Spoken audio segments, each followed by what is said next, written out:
ខ្ញុំសូមចេញបញ្ជាដោយមើងបាត់បំផុតសូមឲ្យចាត់វិធានការបង្ក្រាបឲ្យបានទាន់ពេលវេលានិងដាច់ណាត់បំផុតខ្ញុំមិនស្ទាក់ស្ទើរជាមួយនឹងការដកចេញពីមុខតំណែងនៅអភិបាលខេត្តឬរាជធានី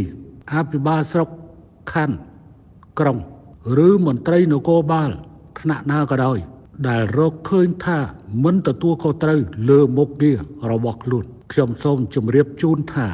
យើងមិនអាចបណ្ដោយឲ្យសភាពការបង្កឡើងបែបអនាធិបតេយ្យក្នុងបនលបែងតទៅទៀតទេត្រូវតែមើងម៉ាត់ត្រូវតែដាច់ខាតវាមិនមែនជាកំណើនសេដ្ឋកិច្ចនោះទេក៏ប៉ុន្តែវាបណ្ដាលឲ្យមនុស្សជាច្រើនត្រូវខូចខាតដោយត្រូវលក់គោលក់ក្របីត្រូវលក់ដីធ្លី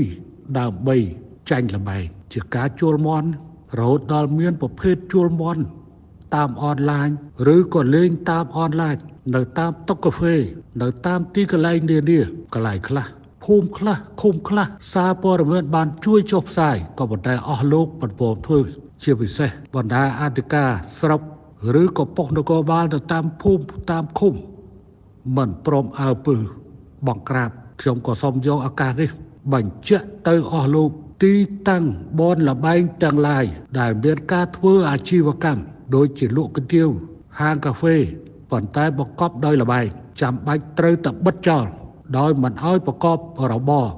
រកស៊ីតទៅទៀតត្រូវធ្វើវិធានការនេះឲ្យដាច់ណាត់បំផុតហើយវាគ្មានការចាំបាច់ដើម្បីមករំខាននាយករដ្ឋមន្ត្រីឬរដ្ឋមន្ត្រីមហាផ្ទៃទេប្រសិនបើអស់លោកចវាយខេត្តអភិបាលខេត្តអភិបាលស្រុកយកការទទួលខុសត្រូវមួយក្នុងឋានៈជាគណៈបញ្ជាការឯកភាពដែលបញ្ជាទៅលើ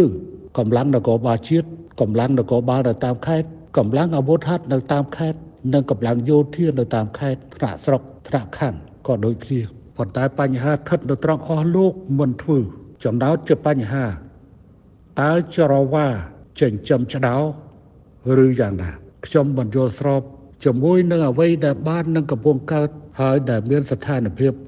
គួរឲ្យសោកខ្ពើមខ្ញុំសូមបញ្ជាក់ទៅកាន់អ្នករកស៊ីទាំងឡាយអ្នកដើរបនលបែងទាំងឡាយប្រសិនបើចង់បន្តអាជីវកម្មនិងកុំឲ្យបិទទ្វារសម្រាប់អាជីវកម្មរបស់ខ្លួនត្រូវដកចេញជាបន្តនៅលបែងគ្រប់ប្រភេទដែលខុសច្បាប់ព្រោះអ្នកនឹងខូចមុខរបររបស់អ្នកតាមរយៈនៃការដាក់កម្រិតដកអាជ្ញាប័ណ្ណមិនឲ្យបង្កប់ប្រកបរបររកស៊ីតទៅទៀតនេះមិនមែនជាបទបញ្ជាដើម្បីបំផ្លាញប្រជាពលរដ្ឋនោះទេតែជាបទបញ្ជាដើម្បីសេចក្តីសុខនិងការពារទ្រព្យសម្បត្តិរបស់ប្រជាពលរដ្ឋកុំឲ្យចាញ់នៅក្នុងវងល្បែងនិងកុំឲ្យមានការបែកបាក់និងកុំឲ្យមានចោរលួចចោរប្លន់ដោយសារតែការចាញ់ល្បែង